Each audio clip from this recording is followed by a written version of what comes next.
नमस्कार दोस्तों। पिछले लेक्चर में हमने स्टडी किया था ग्राफेन फॉलिकल का स्ट्रक्चर। फीमेल रिप्रोडक्टिव सिस्टम में हमने अभी तक ओवरी, ये जो पहला पार्ट है उसको डिटेल में स्टडी किया है। अभी जो रिमेनिंग पार्ट्स है उसको स्टडी करना है। Then oviduct is also called as fallopian tube, also called as uterian tube. It is a muscular tube and it lying horizontally over the peritoneal cavity. Peritoneal cavity के ऊपर horizontally ये lie करती है.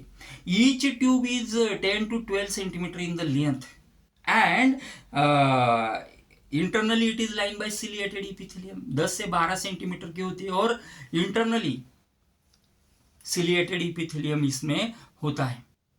And it can be divided into 3 regions. ये जो tube है oviduct है, fallopian tube है, it is present in pair. 2 tube होती है और ये जो ट्यूब है ये 3 रीजन में डिवाइड होती है. First infundibulum, ampulla and the last one isthmus. 3 part में इसका डिवाइडेशन होता है.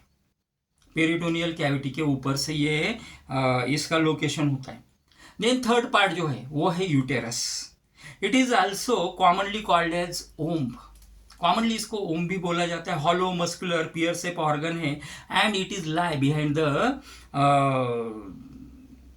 Urinary bladder. यूरिनरी ब्लैडर के बिहाइंड पीछे इसका लोकेशन हमको देखने को मिलता है. It is about 7.5 centimetre in the length. Width is become 5 centimeter and thickness is 2.5 centimeter. It is also divided into 3 parts, that is fundus, body and cervix. Then third one, that is fourth part, उसको हम वैजिना बोलते हैं. It is tubular female copulatory organ having 7 to 9 centimeter in the length. वो copulatory organ है वैजिना. Fifth जो part है external genitalia. External to the genitalia, the external genitaliar organs of the female include parts external to the vagina and collectively called as vulva. वैजिना के आगे जो भी part होते हैं उसको हम क्या बोलते हैं? कलेक्टिवली उल्वा बोलते हैं. उसको ही एक्सटर्नल जेनिटेलिया बोला जाता है. सिक्स्थ जो है एसेसरी ग्लैंड्स, उसको हम वेस्टिबुलर ग्लैंड बोलते हैं या बार्थोलिन्स ग्लैंड भी बोलते हैं. These glands are present in pairs and associated with the release of lubricating fluid. It is open into the vestibule and associated with the production of lubricating fluid. Last one, that is mammary glands. Accessory organ of female reproductive system for production and release of the milk after parturition, that is known as mammary glands.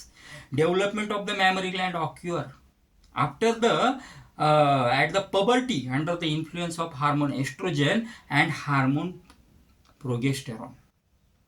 Progesterone hormone और oestrogen hormone के influence में ये develop होता है puberty के बाद. और इस प्रकार से जो 7 पार्ट्स आते हैं फीमेल रिप्रोडक्टिव सिस्टम में वो हमने स्टडी किए. आगे का जो पार्ट है हम अगले वाले वीडियो में, अगले वाले लेक्चर में लेंगे. Thanks for watching the video. Thank you.